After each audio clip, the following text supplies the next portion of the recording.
ॐ अज्ञानतिमिरान्धस्य ज्ञानाञ्जनशलाकया चक्षुरुन्मिलितं येन तस्मै श्रीगुरुवे नमः। वाञ्छाकल्पतरुभ्यस्य कृपासिन्धुभ्यैव च पतितानां पावनेभ्यो वैष्णवेभ्यो नमो नमः। नमो महावदान्याय कृष्णप्रेमप्रदायते कृष्णाय कृष्णचैतन्य नाम्ने गौरत्विषे नमः। हे कृष्ण करुणा सिंधो दीनबंधो जगत्पते गोपेश गोपिका कांत राधा कांत नमोस्तुते। तप्त कांचन गौरांगी राधे वृंदावनेश्वरी वृषभानुसुते देवी प्रणमामि हरिप्रिये। वृंदायै तुलसी देव्यै प्रियायै केशवस्य च कृष्ण भक्ति प्रदे देवी सत्यवत्यै नमो नमः। श्री कृष्ण चैतन्य प्रभो नित्यानंद श्री अद्वैत गदाधर शिवसदि गौर भक्त वृंद। हरे कृष्ण कृष्ण कृष्ण हरे हरे हरे राम राम राम हरे हरे। हरे कृष्णा। सर्वप्रथम मैं अपने गुरुपाद पद्म ओम विष्णुपाद अष्टोत्तर शत श्री श्रीमद् भक्ति वेदांत माधव गोस्वामी महाराज के चरण कमलों में अनंत कोटि दंडवत प्रणाम ज्ञापन करता हूं। हम लोग श्रीमद् भगवद गीता के चौथे अध्याय का 34वां श्लोक श्रवण कर रहे हैं। 34वें श्लोक में गुरु तत्व की महिमा हम लोग श्रवण कर रहे हैं।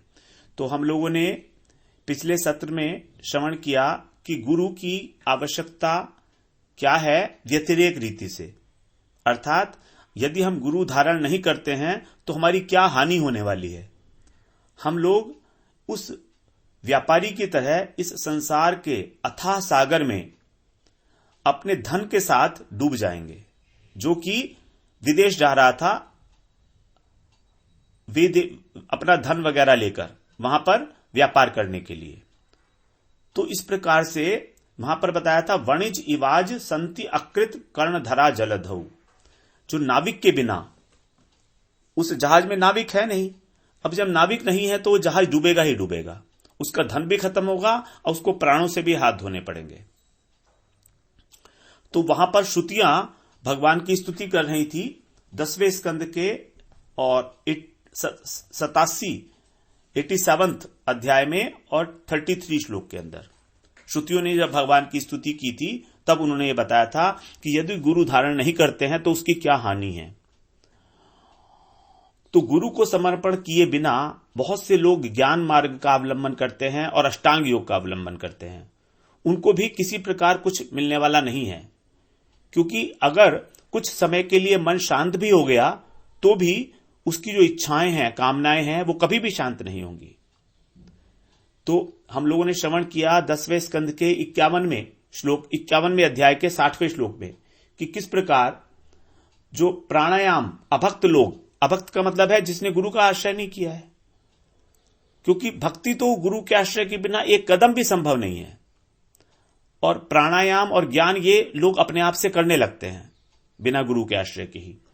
तो इनमें मन को लगा के भी वो इससे इच्छाओं से दूर नहीं हो पाते मन की, क्योंकि मन का स्वभाव ही ऐसा है। और भगवान ने 12वें अध्याय में कहा ही है कि ज्ञान मार्ग में कितना अधिक क्लेश है, कितना अधिक कष्ट है और कितनी दुखपूर्ण गति है उसकी। क्योंकि ज्ञानियों की जो अंतिम उपलब्धि है ब्रह्म निर्वाण, उसमें भी केवल दुखों का ही, जो हमारे 3 प्रकार के ताप हैं, इनका आत्यांतिक अभाव तो है, लेकिन उसको आनंद की, सुख की कोई प्राप्ति नहीं है। क्योंकि भगवान की जो प्रतीति है, ब्रह्म सबसे प्रथम प्रतीति है भगवान की, भगवान का सबसे पहला प्रथम आविर्भाव है, उसको बोलते हैं ब्रह्म। ब्रह्म में केवल चित्त है, चित्त का मतलब ज्ञान है, वो ज्ञान स्वरूप है। तो भगवान के स्वरूप में सत्य भी है, चित्त भी है और आनंद भी है। तो ब्रह्म की ना तो कोई सत्ता है, क्योंकि ज्ञान कहीं पर, ज्ञान का कोई अस्तित्व दिखाई नहीं देता है। ज्ञान कोई आकार नहीं है ज्ञान का। जबकि दूसरी प्रतीति होती है परमात्मा, उसमें आकार आ जाता है। तो परमात्मा की प्राप्ति होती है अष्टांग योग से और ब्रह्म की प्राप्ति होती है ज्ञान योग से। तो यहां पर किस प्रकार से अष्टांग योग और ज्ञान योग दोनों को ही यहां पर जो है बताया गया है कि वो हमारे उद्देश्य की पूर्ति, हमको जो हमारा लक्ष्य है शाश्वत आनंद की प्राप्ति, उसकी प्राप्ति कराने में ये सर्वथा अक्षम है। तो इसी बात को भगवान फिर आगे दूसरी तरीके से बताया गया है कि भक्त लोग जो हैं वो अपने मन पर कैसे विजय पा लेते हैं, आराम से विजय प्राप्त करते हैं। 7वें स्कंध के 15वें अध्याय में और 25वें श्लोक में बता रहे हैं, सर्वम सर्वम चेतत गुरु भक्त्या पुरुषो ही अंजसा भवेत। जो गुरु का भक्त है, सर्वम चेतस, जो कुछ भी है, जितने भी अनर्थ अलग अलग प्रकार से अलग अलग उपायों से नाश किए जाते हैं, वो सारे के सारे अनर्थ केवल गुरु भक्तिया, गुरु की भक्ति से ही अंजसा भवेत। अंजसा माने, अंजसा का अर्थ होता है बिना किसी एफर्ट के, अनायास, बिना प्रयास के, बिना यत्न के ही ये सारे के सारे अनर्थ जो हैं वो दूर किए जा सकते हैं। सर्वम चेतत गुरु भक्तिया। तो अनर्थ कौन कौन से हैं वो लोग अभी हम श्रवण करेंगे कि किस प्रकार कौन से उपाय से कौन सा अनर्थ नाश किया जाता है। तो ये भक्त के लिए बताया है कि भक्त जो है गुरु भक्ति के द्वारा, गुरु भक्त्या, भक्त्या है शब्द यहां पर, पुरुषो ही अंजसा भवेत। और भगवान स्वयं 11वें स्कंध में और 20वें अध्याय के अंदर 32वें और 33वें श्लोक में बता रहे हैं। वो क्या बता रहे हैं?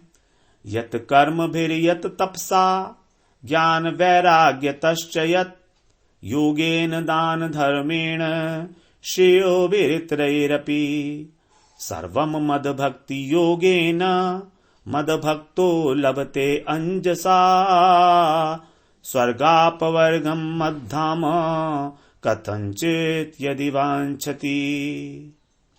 यत कर्म भिर यत तपसा, यत माने जो कुछ भी मिलता है, कैसे? कर्म से या तप से या ज्ञान से या वैराग्य से, योग से, दान से, धर्म से, अथवा कल्याण के जितने भी अन्य अन्य साधन हैं, इतरैरपि, जो अन्य अन्य इसके अलावा भी और जो साधन है वो सब साधन, इतरई का मतलब दूसरे, क्योंकि ये कल्याण के साधन है सब, कर्म योग, तपस्या करना, ज्ञान योग, वैराग्य, अष्टांग योग, दान, धर्म, ये सब से जो कुछ भी मिलता है, क्या मिलता है इनसे मिलता है स्वर्ग, स्वर्गापवर्गम, स्वर्ग और अपवर्ग मिलता है। तो ये जो कुछ भी वस्तु प्राप्त होती है वो भगवान बता रहे हैं सर्वम मद भक्ति योगे न, मद भक्ति योगे न मतलब मेरी भक्ति योग से के द्वारा योगे न, मद भक्ति योगे न मद भक्तो लभते अंजसा, मेरा जो भक्त है उसको अंजसा प्राप्त हो जाती है, अनायास। यहां पर भी अंजसा आया है। भक्त को ये सारी की सारी वस्तुएं अनायास प्राप्त हो जाती हैं, स्वर्ग और अपवर्ग, यदि वो चाहता है, कथंचित यदि वांछति।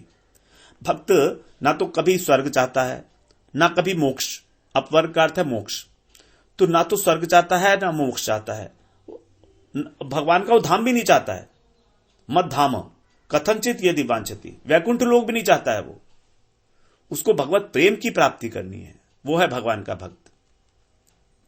तो कितनी स्पष्टता से और कितना जोर देके भगवान ने ये बात कही है कि सारे के सारे जितने भी साधन हैं, जितने भी उपाय हैं, उनसे जो कुछ भी प्राप्त हो सकता है, मेरे भक्त को अनायास प्राप्त हो जाता है वो सब कुछ। यही सबसे इंपॉर्टेंट बात होती है। अब हम देखते हैं, अभी इसमें बताया सर्वम च एतद गुरु भक्तिया, गुरु की भक्ति से वो सब कुछ प्राप्त हो जाता है। तो उपाय, अलग अलग उपायों से अलग अलग क्या क्या प्राप्त होता है, तो इसके अंदर श्रीमद् भागवत में ही आया है 7वें स्कंध में 15वें अध्याय के 22वें श्लोक से लेकर 25वें श्लोक तक। क्या होता है? नारद जी बता रहे हैं उसमें युधिष्ठिर महाराज से क्योंकि हमारे जो शत्रु हैं, काम, क्रोध, लोभ, मोह, मद, मत्सर इत्यादि जितने भी हैं, उन सब पर विजय प्राप्त करने के लिए नारद जी युधिष्ठिर जी को सॉल्यूशन बता रहे हैं, एक एक शत्रु के ऊपर। यानी कि काम, क्रोध, लोभ, इन सब का क्या एंटीडोट है, इसको कैसे कंट्रोल किया जाए। तो हम लोग श्लोक ना पढ़ के उसका अर्थ समझते हैं केवल, क्योंकि श्लोक बहुत लंबे हैं, वो 22, 23, 24, 3-4 श्लोक हैं। बताया नारद जी ने, काम पर अगर विजय प्राप्त करनी है, कामनाओं पर, तो संकल्प का त्याग करना होगा, क्योंकि संकल्प ही हमारी कामनाओं को जन्म देने वाला है। हमने तीसरे अध्याय में, चौथे अध्याय में अभी श्रवण किया था, काम संकल्प वर्जिता, उसी को पंडित कहा जाता है। यस्य सर्वे समारंभा काम संकल्प वर्जिता।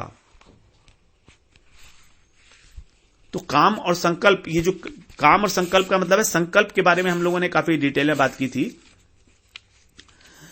कि संकल्प अगर हमारे नहीं है तो कामनाओं का नाश हो जाता है। ज्ञानाग्नि दग्ध कर्माणम तमाहु पंडितम बुधा, 19वां श्लोक है ये, चौथे अध्याय का ही।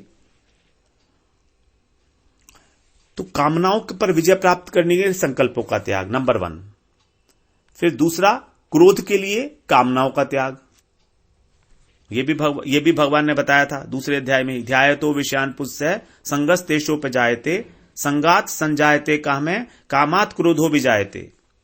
कामात क्रोधो विजायते, कामना से क्रोध की उत्पत्ति होती है। तो इसलिए क्रोध के लिए कामनाओं का त्याग। यदि हमें कामना ही नहीं है तो क्रोध क्यों आएगा। क्रोध के आने का कारण ही है जब कामना में कोई बाधा डालता है। अगर बाधा, हमको कामना ही नहीं है तो बाधा भी कौन डालेगा, इसलिए क्रोध का प्रश्न ही नहीं होता। देखिए आप, क्रोध हमेशा वहीं आएगा जहां कोई बाधा पड़ती है हमारी कामना की पूर्ति में। फिर तीसरा बता रहे हैं कि जो भोग की वस्तु हैं उनमें हम लोभ का त्याग कैसे करें। काम, क्रोध, लोभ हो गया ना। लोभ का त्याग के लिए बताया है कि जो भी संसार में भोग की वस्तुएं हैं उनमें हम लोग एक प्रकार का दृष्टि रखें कि इससे हम लोगों का अनर्थ बढ़ेगा। महत्व बुद्धि, संसार के प्रति जब महत्व बुद्धि कम हो जाएगी तो हमारा लोभ नाश हो जाएगा, क्योंकि फिर कामना ही नहीं होगी। कामना अगर पूरी हो गई तो फिर उसमें अतिशय कामना नहीं होगी। लोभ का कारण था हमारी अतिशय कामना।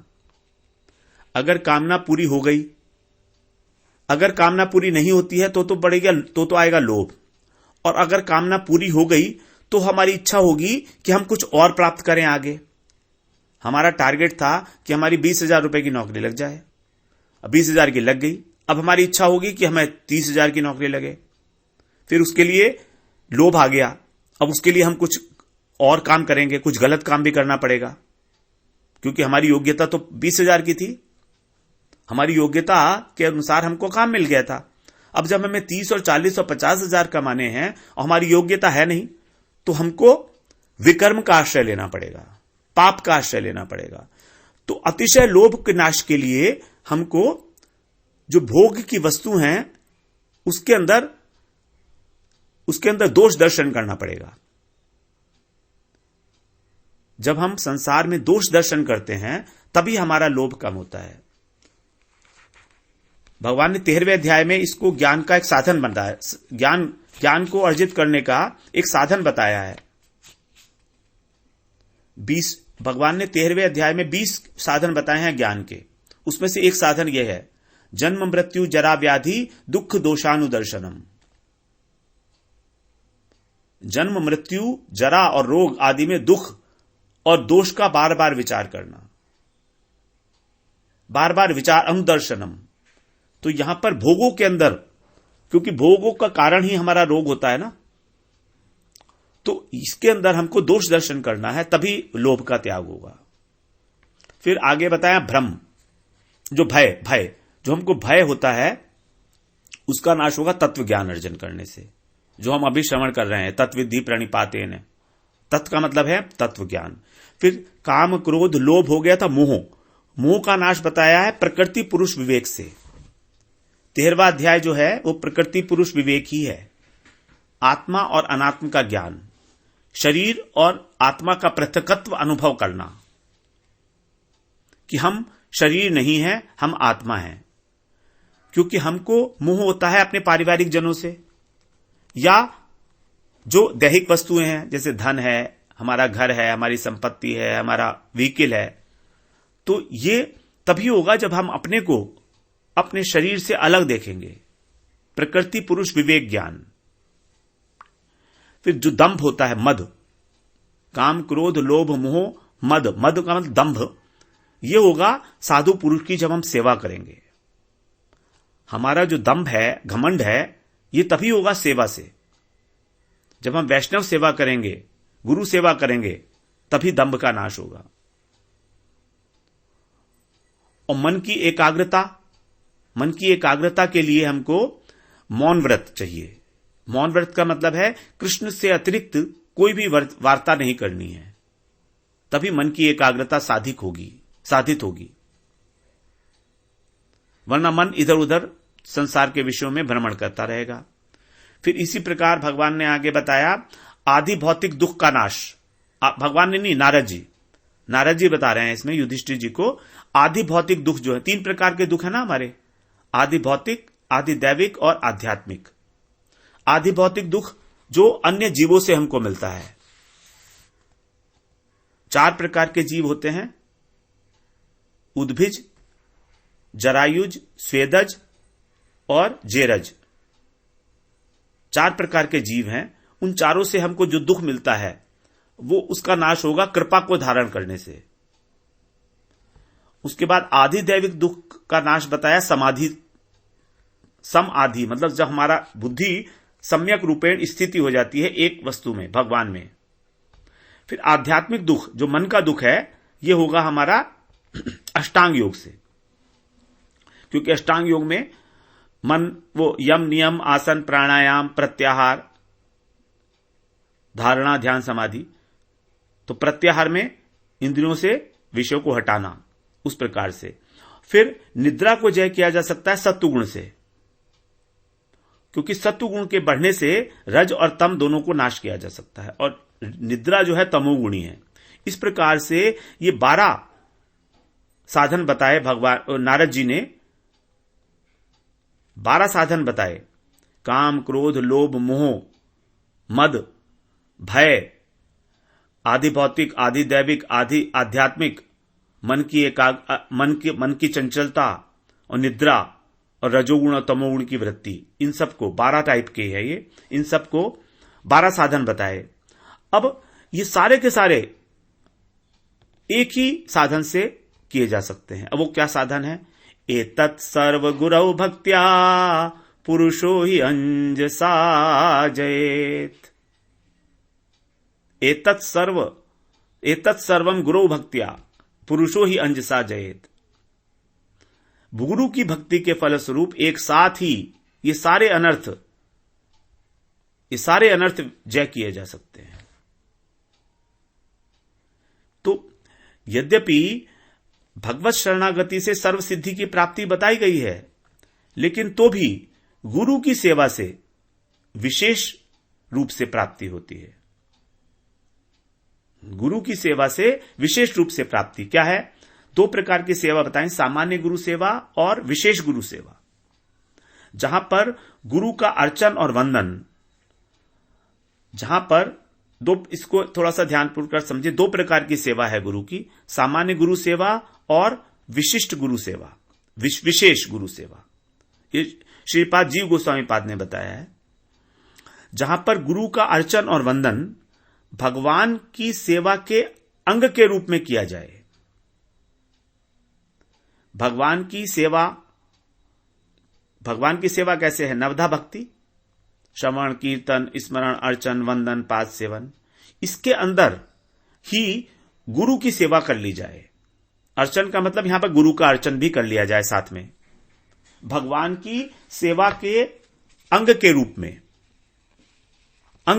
यहां पर अंगी क्या है? भगवान की सेवा, और गुरु की सेवा अंग के रूप में हो, तो यह हुई सामान्य सेवा।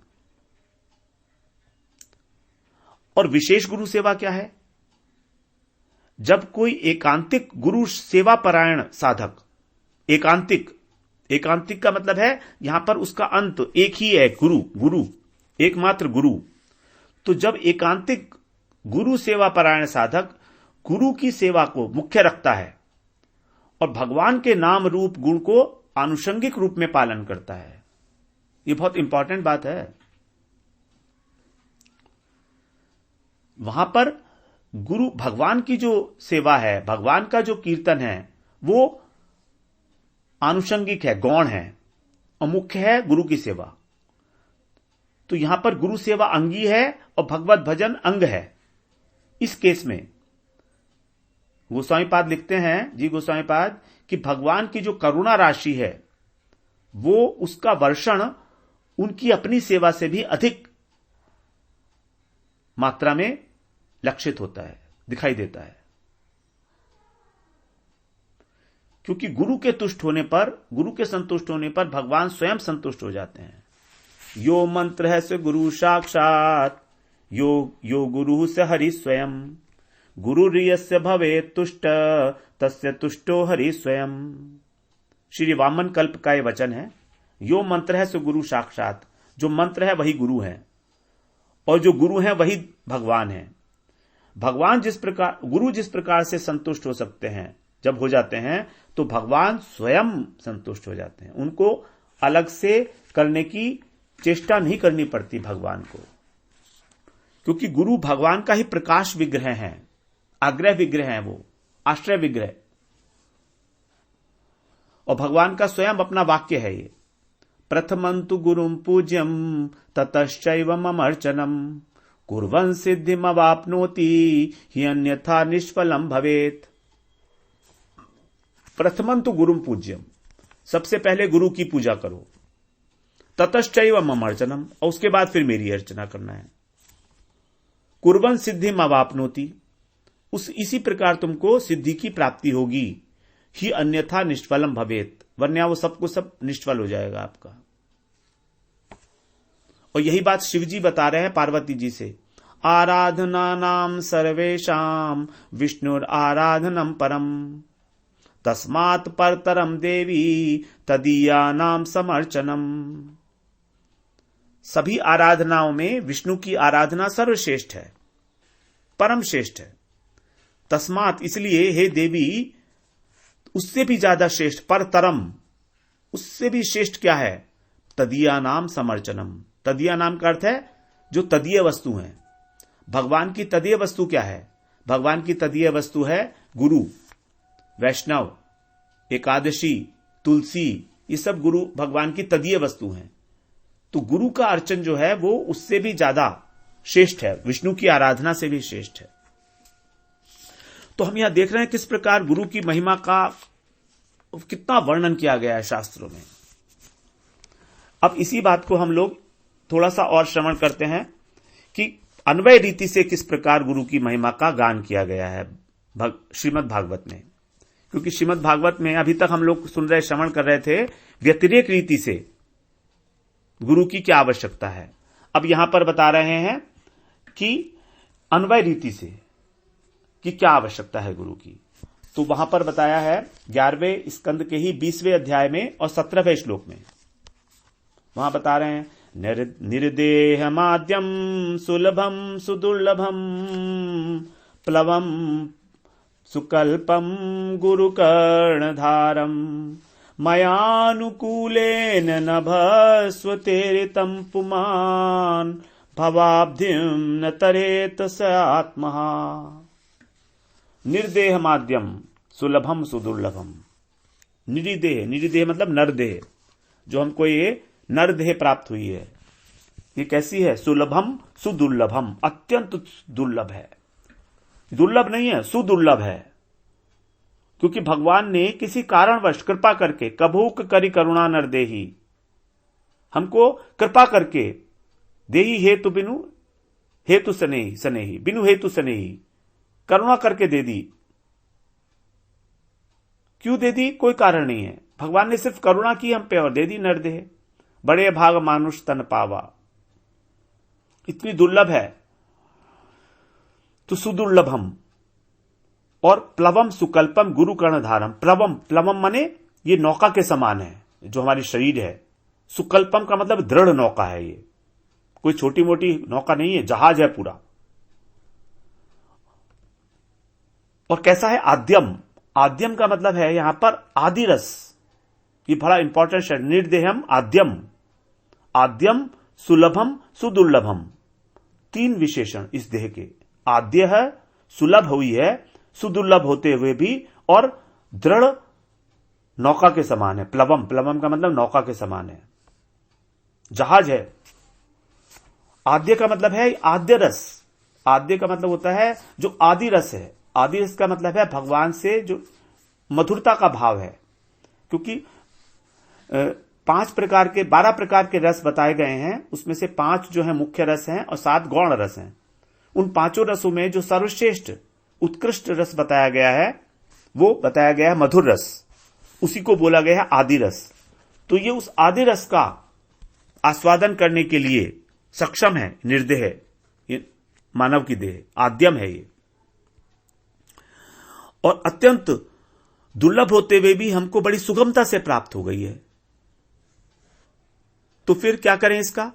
गुरु कर्णधारम, इसके गुरु ही अगर कर्णधार हैं, क्योंकि गुरु इस सुदृढ़ नौका के अगर धारक हैं, वाहक हैं और चालक, तीनों। कैप्टन, कैप्टन क्या होता है? चालक भी होता है, धारण भी वही करता है। कैप्टन हमारा धारण नहीं करता, लेकिन यहां पर गुरु धारण भी करते हैं और वाहक भी हैं। तो अगर गुरु को हम लोग नाविक बनाते हैं इसका, तभी क्या होगा? Only that in that case, जो कोई भाग्यवान गुरुदेव का आश्रय ले लेता है वो नाविक के रूप में, वो क्या करेगा? तब भगवान क्या करेंगे? मयानुकूलेन नभस्व तेरितम, उस व्यक्ति को मैं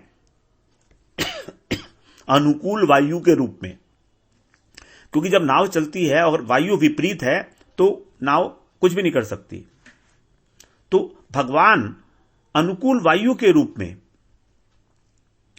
अपनी कृपा से उसको पार करा देंगे। तो भगवान की कृपा तभी होगी जब हमने गुरु को नाविक के रूप में स्वीकार किया है। उनकी कृपा की ये कंडीशन भगवान ने बता दी है कि गुरु अगर कर्णधार हैं तुम्हारे, तब तुमको मेरी कृपा मिलेगी। और भगवान की कृपा मिलती है साधु संग से। हमको जो साधु का संग मिलता है, वैष्णव का, सद वैष्णव का संग मिलता है, वही है भगवान की कृपा। और साधु का संग मिलने का मतलब है गुरु का हमारे को आश्रय हो गया, और भजन करने में संगेन साधु भक्ता नाम ईश्वर आराधने ने चे, भजन कर रहे हैं और साधु का संग मिल गया भगवान की कृपा से, तो फिर ये नाव, ये जो भव सागर है, ये आसानी से पार हो जाएगा, आसानी से। क्योंकि इसको पार करने की आवश्यकता ही नहीं होगी। गौश पदायंते, बुरा भवसागर ये जो गाय होती है उसके खुर के बराबर हो जाएगा। तो गाय के खुर में जब पानी भरता है तो उस पानी को पार करने के लिए हमको कोई जहाज भी जरूरत पड़ती, वो अपने आप पार हो जाता है, पता भी नहीं लगता कि कब हमने गाय के खुर में जो गड्ढा था उसको पार कर लिया। तो गोश पदायंते, तो ये जो संसार सागर है पूरा का पूरा गाय के खुर के गड्ढे के समान हो जाता है, जो इतना बड़ा सागर है। तो ये है गुरु की महिमा कि साधु संग भी भगवान की कृपा से प्राप्त होता है, और नौका चलाने की भी आवश्यकता नहीं पड़ती, क्योंकि श्री गुरु कृपा ही मूलम, गुरु की कृपा ही मूल है। अगर किसी वृक्ष की लता की जड़ ना हो तो उससे फल नहीं मिलेगा हमको, वो एकदम आकाश कुसुम की भांति होगा। आकाश में कोई कुसुम, कोई पुष्प नहीं लगते आकाश में। तो हमारी जो अनर्थ निवृत्ति और भगवान की प्राप्ति, भगवान की प्रसन्नता है, वो उसका मूल है गुरु की कृपा, गुरु का आश्रय। तो श्री गुरु कृपा ही मूलम, गुरु की कृपा ही मूल है हमारी अनर्थ और हमारी भगवान की प्रसन्नता की प्राप्ति के लिए। इस प्रकार से हम लोगों ने गुरु तत्व की महिमा श्रवण की इस चौथे अध्याय में 34वें श्लोक में। अब हम लोग आगे बढ़ेंगे इसी श्लोक के अंदर। अभी हमने श्रवण किया प्रणिपातेन और सेवया। अब बात उठेगी तीसरी कि वो हमको उपदेश क्यों देंगे, जब हम उनसे प्रश्न करेंगे परिप्रश्नेन। तो हम लोग कल बात करते हैं फिर परिप्रश्नेन है कि प्रश्न किस प्रकार से करना है, क्या प्रश्न करना है। वांछा कल्पतरुभ्यश्च कृपा सिंधुभ्यैव च पतितानां पावनेभ्यो वैष्णवेभ्यो नमो नमः।